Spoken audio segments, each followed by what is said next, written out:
You're in the water loop. Water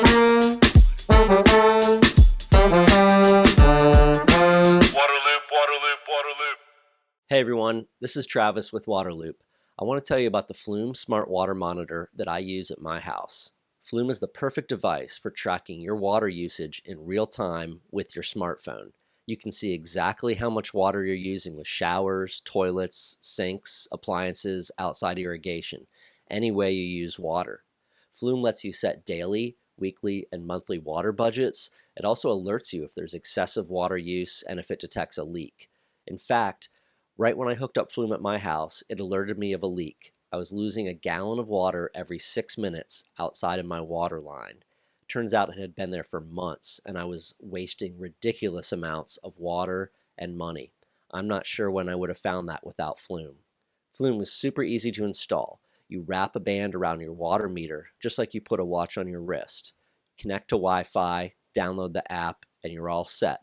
No plumber needed. Now you can use promo code WATERLOOP to save 15% off of Flume at flumetech.com. With Flume, you'll never be surprised by a water bill again. Water loop, water loop, water loop. Welcome to Waterloop. This is Travis. I am here with Emma Robbins, director of the Navajo Water Project with Dig Deep. Emma, thanks for coming on. Really excited to have this conversation with you. Thank you so much for having me and for rescheduling several times with all of the recent events. Yeah, absolutely. Not a problem at all. I know you're very busy. You've talked about how much you travel for your job. You know, you're at home or at the office, but then you're also spending a lot of time on the reservation or at conferences and all that. So I'm glad I could slide into your schedule. Yeah, thank you. Yeah, I want to start with you kind of describing the Navajo people, Navajo lands, and what life is like there, and just kind of giving that setting and background for people that probably don't know much about Navajo and about the land. Yeah, thank you for that question. It's one that I forget a lot when I do talk about my work because growing up on the reservation, you always just sort of assume that everybody knows what you're talking about. Just like you being from North Carolina, if you mention something, in my mind, I'm like, where is North Carolina? And not because I don't actually know where it is, but just when you're so stuck in what you do from the day to day, it sort of takes everything up. But yeah, so the Navajo Nation, or you'll sometimes hear it called Dineta. Diné is the word that we use for ourselves, and we are a sovereign nation, which means we have our own government, we have our own laws. We still do work, obviously, within the United States, and so we do have connections with the federal government, especially through our treaties. And we are located within the Four Corners area, and we're spread out through 3 states, so Utah, Arizona, and New Mexico. And we have project sites in all of those 3 states. And it can definitely get confusing. I think there are really little things that people don't think about apart from having water access issues or food desert issues, which are huge ones, obviously. But this time of year, for example, is really complicated because the Navajo Nation is on its own time zone, which would be Mountain Daylight, but Arizona stays on another time. They don't change. So it's like this actually attributes to a lot of problems, whether it's utility companies or intertribal relationships with the Hopi government. It's really beautiful. It is mainly high desert. So it does get very cold there, which also affects things like water. Road conditions. There, at all times, I believe, are about 50% of the population unemployed. A lot of that has to do with the fact that we just don't have a lot of economic growth on the reservation. We are pretty traditional overall, which is great. A lot of people still do speak Navajo, still follow the traditional ways, which really allows us to move forward as a nation positively. A lot of people still do things like herd sheep, have their own crops, living pretty remotely. I myself am from Tuba City, which is the largest town. And to give you an idea, it's about 8,000 people. Okay. So we do have one of the only grocery stores. There are 9 total. And so especially now with COVID, it's been a huge issue because there's just not enough food and water to go around. Yeah. But, I think one thing that I always stress about the Navajo Nation is obviously there are issues of unemployment, pregnancy, alcohol abuse, teen pregnancy, not a lot of education, opportunities in terms of college. That's very easy. A lot of people go to college, but, we are a pretty resilient community as well. And we do things like take our treaty very seriously. We do participate in local government. So it's not all bad stuff. And it's been really great growing up there. And it's been really great being able to go home and work. Yeah.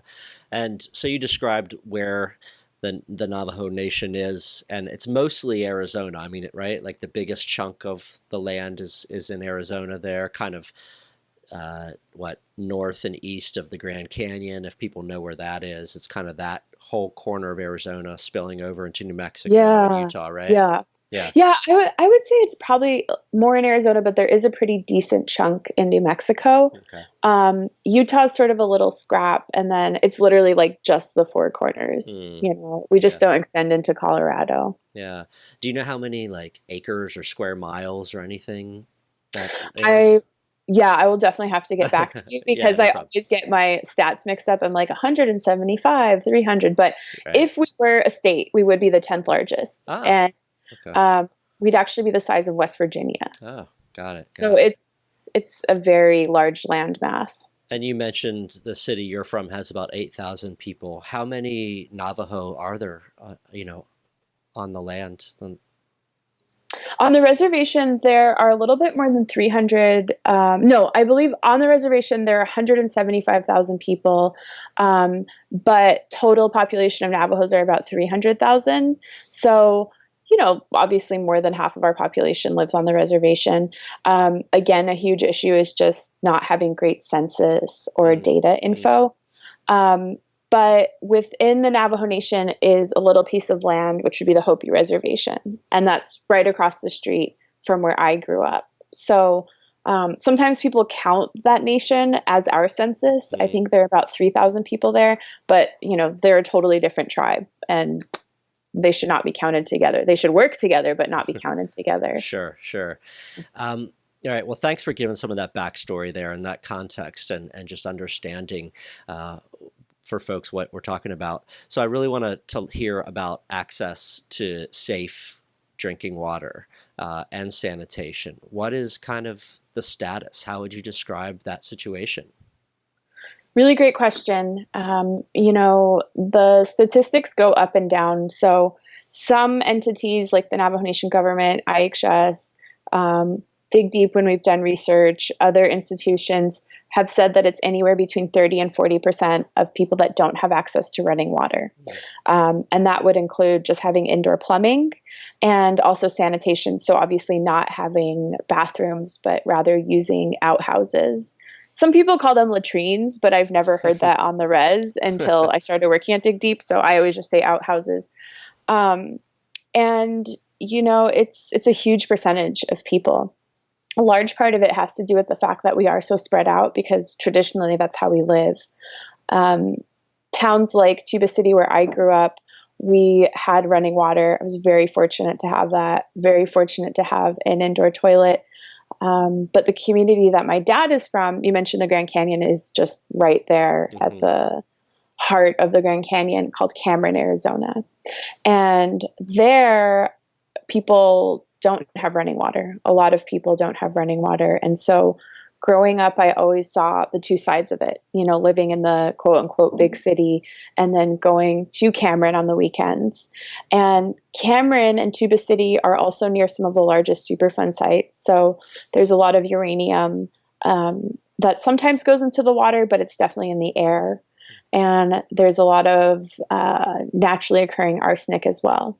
So the Navajo Nation has a lot of aquifers. There's a lot of water that's present in terms of groundwater, but that doesn't mean that it's safe necessarily. So there's one utility company called the Navajo Tribal Utility Authority that works on water. Like I said, if it were a state, we'd be the 10th largest. So having one utility company is pretty mind-boggling. I feel like a lot of times I hear that they sort of get a bad rap, but it's actually really important to recognize the important work that they've done because they're working with many populations that are spread out. I think the hardest thing to see is when people don't have bathrooms, because walking very far to outhouses can be dangerous. And that's something that people don't think about in the winter. I mentioned it gets cold, it snows. A lot of elderly people walking are not in safe conditions. I know for my grandfather, who didn't have running water for most of his life, once he got it, that was one of the biggest things for us, was the fact that he had an indoor toilet. But a lot of times too, because people don't have a lot of income, if they do have running water, they might not be able to pay their bills. The Tribal Utility Authority does help out with that, but again, there's only so many people that they can help out with.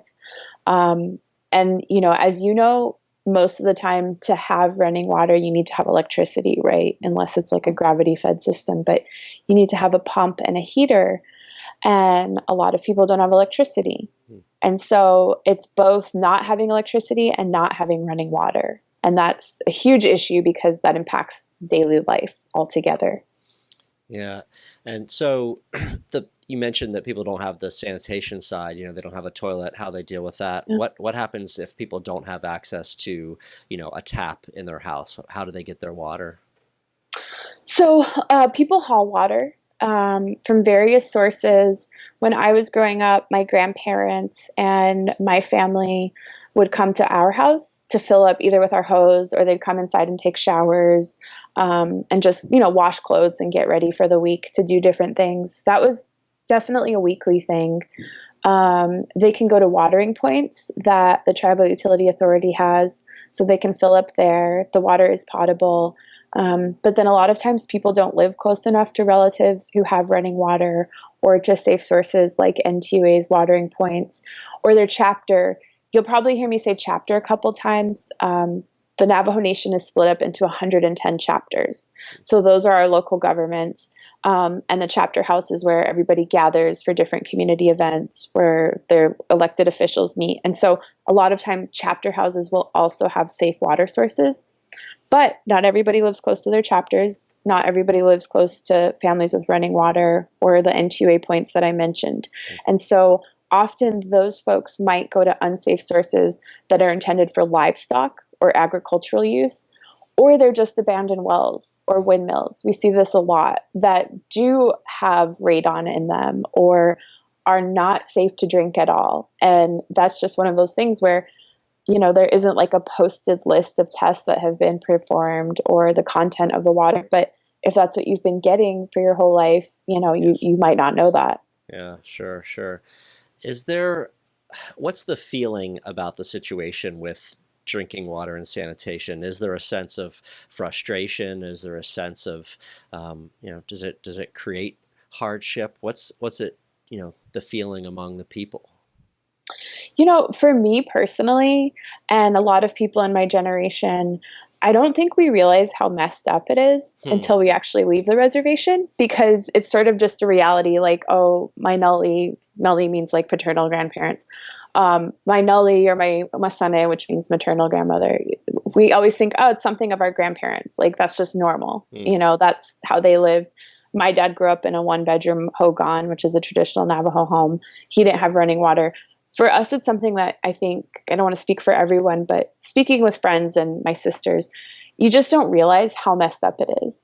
And as you start to leave the reservation, you realize, wait, we don't have a basic necessity that everybody else has. I think for a lot of us, it's really upsetting to see our parents and our grandparents aging and not have that capability to do something as simple as washing their hands. I think now, especially, there's a lot of concern and outrage because the big thing about COVID-19 is you need to wash your hands. Totally. Okay, but if you don't have running water in your house, you can't wash your hands. And, the way that I've seen people wash their hands is they'll fill up a bowl of water, rub their hands in it with soap, wash it, and then rinse it off in another bowl. That's not really safe. You're using this water over and over, but you don't have the water to spare. So I think, a lot of times it's not just about not having potable water in your home or sanitation. It's also that you don't feel like other people, right? Whoever other people are, if they're people in your school, at your work, other Americans, other Native nations that have it, if you can't wash your hair every day or every other day, whatever it is, like everybody else, you don't feel quote unquote normal.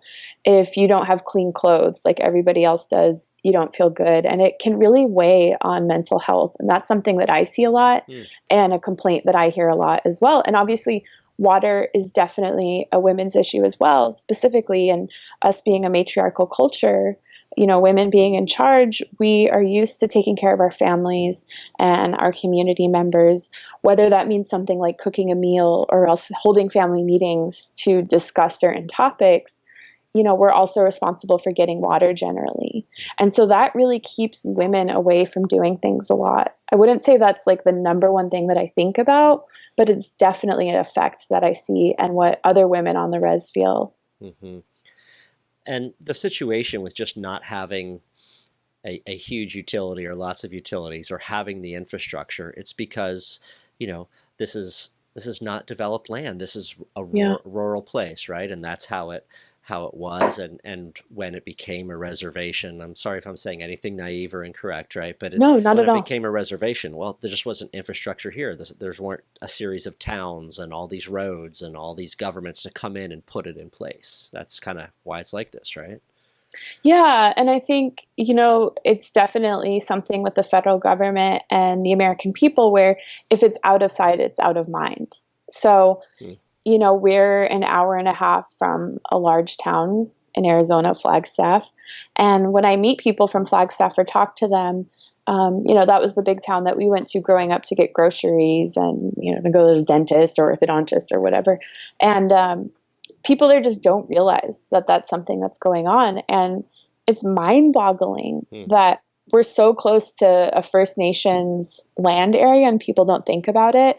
I think also with things like uranium, the federal government pushed us onto this land. And then as soon as they needed things like uranium during World War II and moving forward, it was like, okay, now we care about this land. Like now we need to start going in there.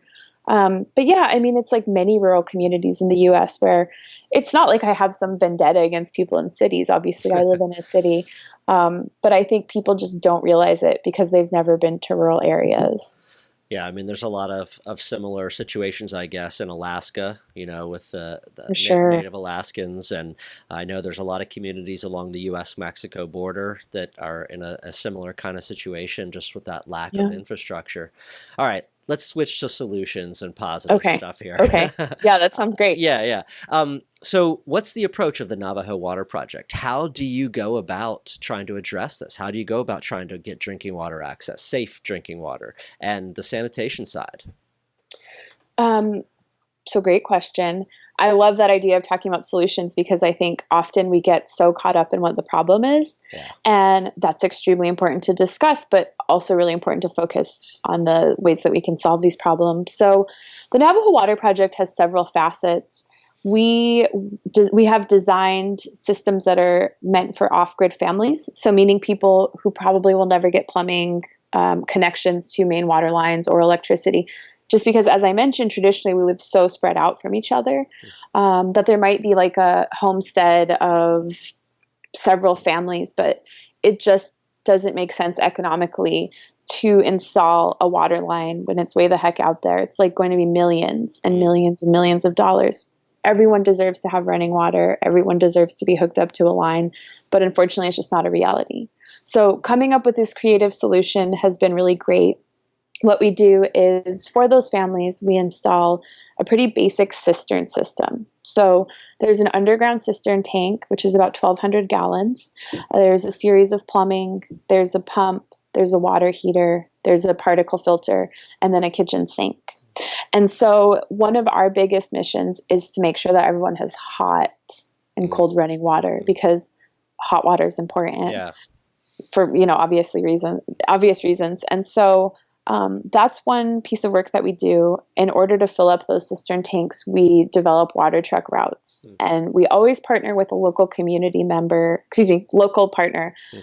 So whether that means another nonprofit that's working in the area or the chapters, as I mentioned, the local government, it's really important that there's community collaboration. And it's not just, last consent. It's how do we work with you who are the homes that we should install in first? What's the best trucking route? What are the roads like? And so generally these tanks are filled up once a month. So that way everybody has running water. There's a lot of education that goes around it in terms of how to care for and maintain their systems. A lot of the work that I do is word of mouth. So we might start installing these systems and then someone will say, well, my grandmother actually lives over the hill and she needs this water as well. And so other facets are helping people with bill pay, as I mentioned, with folks who are having economic hardships and they're not able to pay for their electricity or their water. We assist with that. Generally, we'll do a split. So that way, again, it's the idea of collaboration and not just coming in.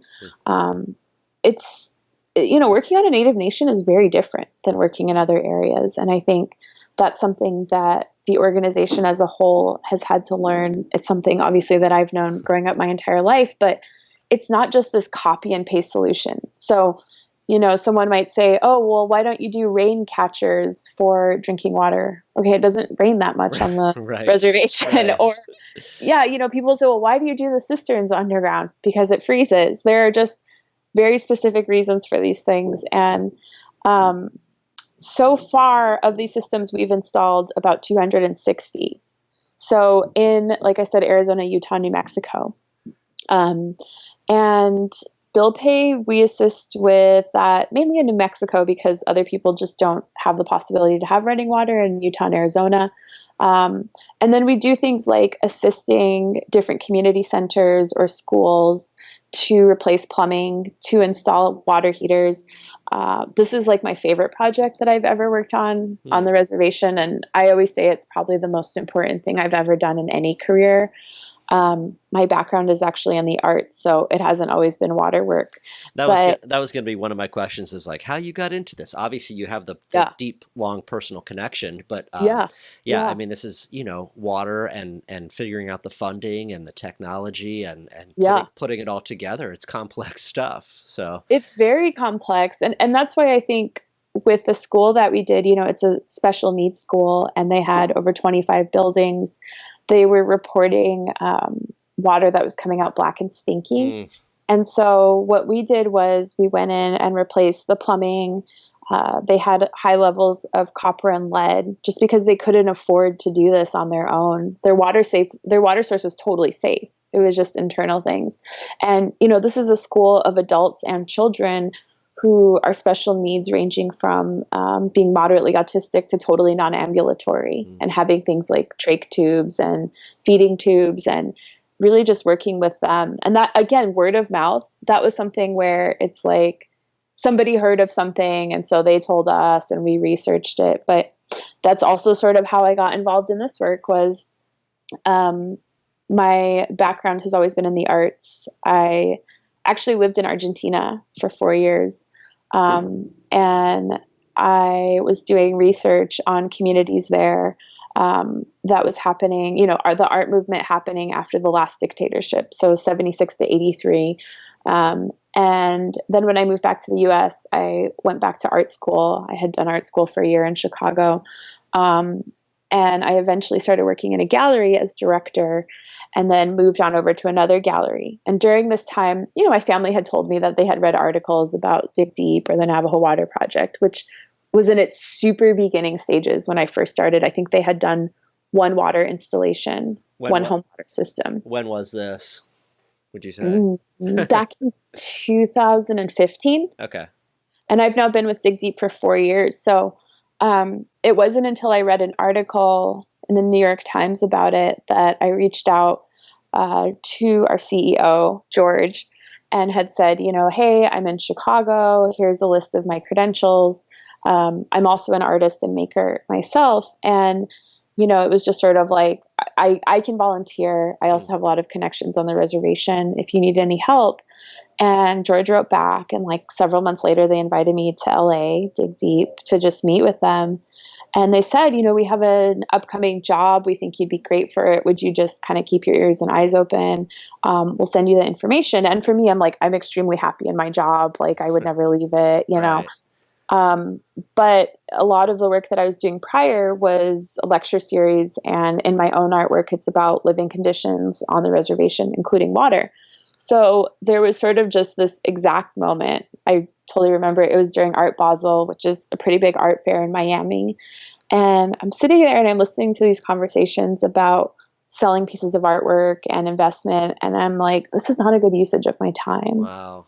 Yeah. So literally like that night, I'm not kidding, I got an email from Dig Deep saying, that was when they invited me to LA, and I had never been to LA. And I was like, okay, I think probably the biggest part that was a really difficult move is I had never driven. I was almost 30 and I got my license, and now I've probably driven like 125,000 miles You're a back pro. and forth.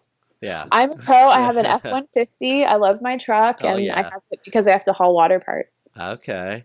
Yeah. That's an amazing story. Like when those moments happen in life, right? Where you're sitting there, you're thinking about something, you're like, something else is pulling at me. And then Yeah. that email comes too. That's crazy.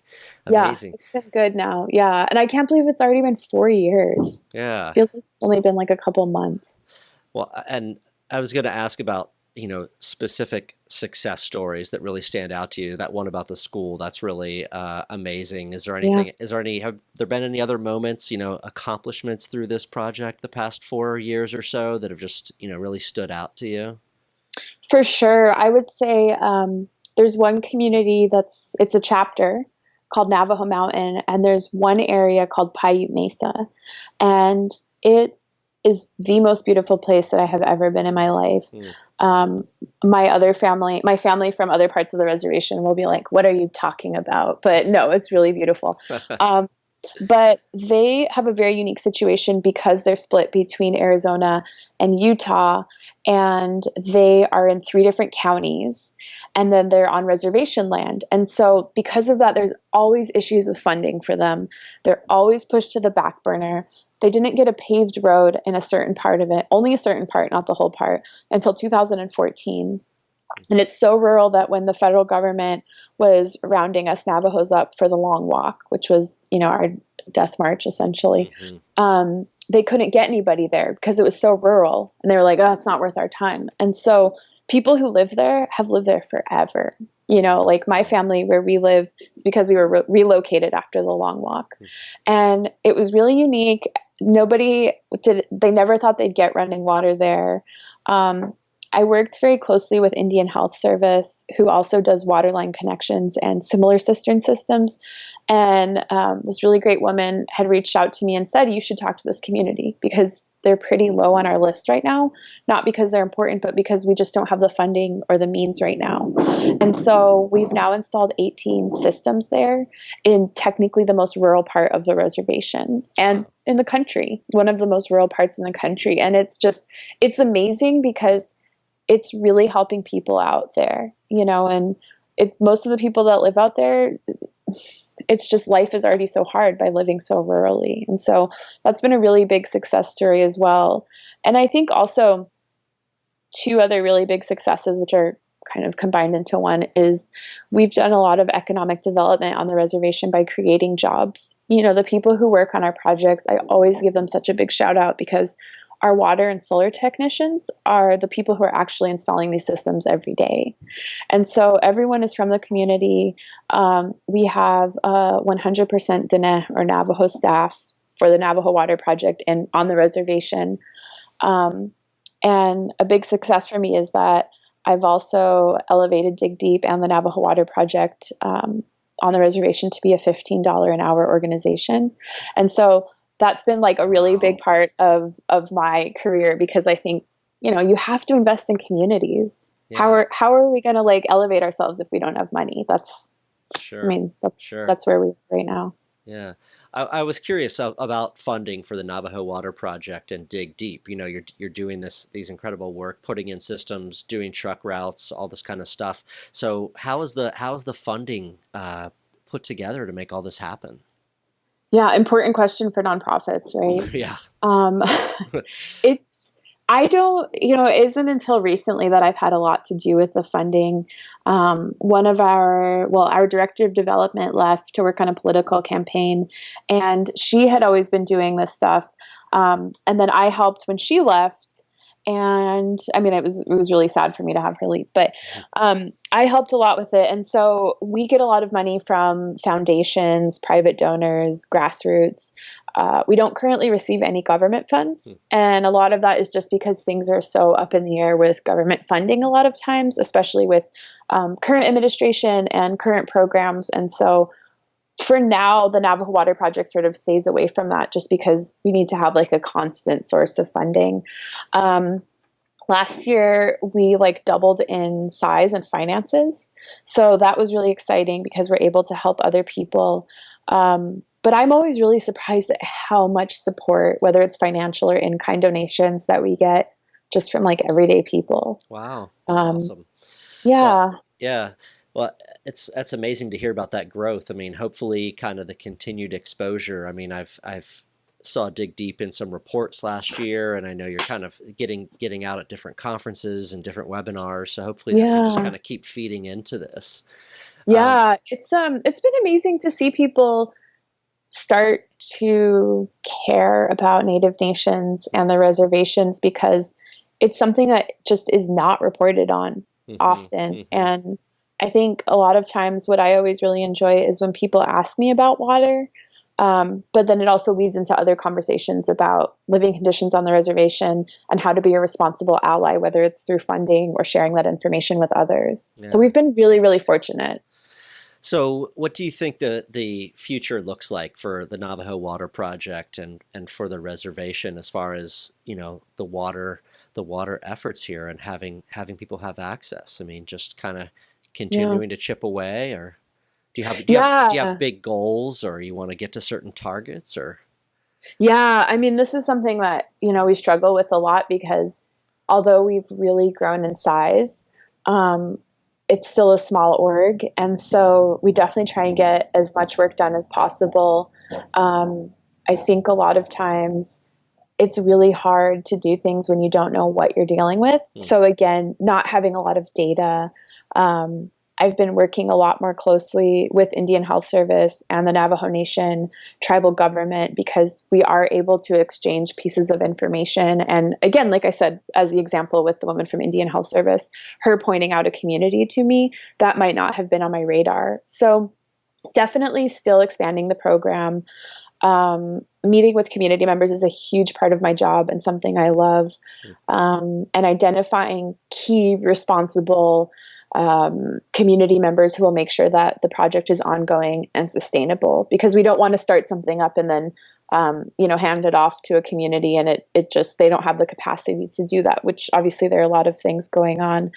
But I think it's something that is growing so quickly and we've done a really great job at catching up with it, but it's like, it's just growing so fast. Yeah. More miles on that F-150 for you as you travel around. She's falling apart. Truckosaurus is falling apart. I wanted to ask you about a little different topic. They're certainly connected, but just kind of toward the end here, and that's climate change. I think it's just, it is pervasive everywhere. And I'm just wondering, how it's impacting Navajo Nation, if it's something that people there talk about, if they're seeing tangible impacts. And that's a super important question, and I'm just going to plug this in really quickly. Yeah, no problem. Super important question, and something that we do think about daily and that affects us is even today, because of COVID, we have paused installations because we don't want to enter people's homes. They just identified the second case of COVID yesterday on the reservation. And again, perfect example is no running water, only a few grocery stores. Indian Health Service is not, it's not the bad mouthing it. It's just we're not super equipped to have a lot of sick people in hospitals. So climate change. Today, we had to have something really simple done, like a backhoe picked up, because we are pausing installations. And obviously, we want to save money and make equipment available for other folks who might need it. and the rental company was driving out to get it, but it's all of a sudden really unexpected, crazy storms. And that's not usual for us this time of year. So they're not able to get out there. And that seems like such a small thing, but weather changes like that impact us all the time because it puts a hold on the project. You know, road conditions get really bad. We can't get out there with our trucks, with our water truck. Also, you know, it makes it impossible just to get work done when we're working outside. It's also one of those things where we talked about rain catchment. Some families and areas have had rain catchers in the past, more than anything for their sheep or their livestock or crops, but they don't have that anymore. And so then they'll ask us to help with the water, but you know, we do drinking water for human consumption. And so we don't want to just leave somebody hanging. We want to help them out. If it's not raining anymore, then okay, it's like a really tricky situation. So in a way, it's like water is affecting the work that we do. And it's just sort of this vicious cycle for sure. It just gets so cold now in so many areas. And so sometimes the systems freeze up, or again, it's just road conditions are too icy to get onto. Yeah, I think with climate change, you know, it's this weather unpredictability and just these wacky swings and these crazy storms and intense precipitation, like you were saying. So it's not just like everything's getting warmer; everything's just getting unpredictable and crazy. And it makes unpredictable. Yeah. Well, Emma, I really appreciate your time, and I learned a ton. I'm grateful for it, and I look forward to sharing more about this with others. So thank you so much. Thank you. And I really appreciate the work that you're doing. So thank you so much for that. Yeah, sounds good. Thanks. Talk later. Talk later. Bye-bye. Waterloop, waterloop, waterloop. Thank you to the sponsor of this episode, the Flume Smart Water Monitor that tracks your home's water use 24/7, alerting you to excessive water use and leaks. Use promo code WATERLOOP now for 15% off at flumetech.com. You're in the water loop.